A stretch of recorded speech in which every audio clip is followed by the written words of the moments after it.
মুরব্বীরা বলতেন রিজিকের আগে খাওন নাই, কিসমতের আগে যাওন নাই। আসলে কথাটা কিন্তু খুবই সত্য কথা এবং খুবই গুরুত্বপূর্ণ কথা।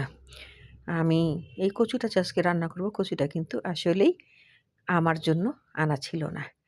তো যাই হোক বিয়স, আসসালামু আলাইকুম রাহমাতুল্লাহি ওয়া বারাকাতু। কেমন আছেন সবাই?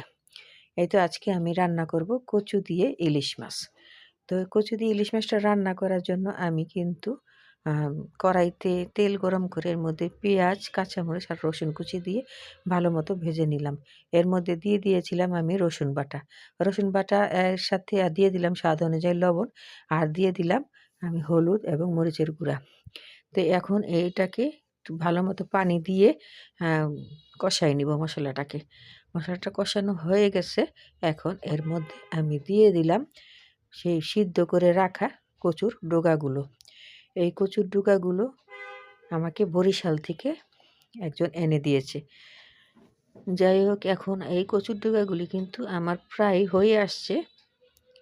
তো এর মধ্যে আমি দিয়ে দিব ইলিশ মাছ ভাজা। এই ইলিশ মাছ ভাজাটা দিয়েও আমি বেশ কিছুক্ষণ নাড়াচাড়া দিব। তবে বন্ধুরা, আমি কিন্তু ইলিশ মাছটাকে একদম ভাঙাচুরা করব না, কারণ এর মধ্যে কাঁটা আছে, বাচ্চারাও খাবে। এই তো আমার কচু রান্নাটা প্রায় হয়ে গেছে। তো দেখেন আমার কচু রান্নাটা কিন্তু তেল ছেড়ে দিছে। আমি কিন্তু প্রায় কচু রান্না করি কাঁচা ইলিশ মাছ দিয়েও, মানে কাঁচা বাগার দিয়ে ইলিশ মাছ রান্না করি। আজকে রান্না করেছি আমি ভাজা ইলিশ দিয়ে। তো বন্ধুরা, আমার রান্নাটা আপনাদের কাছে কেমন হয়েছে অবশ্যই কমেন্টসে জানাবেন।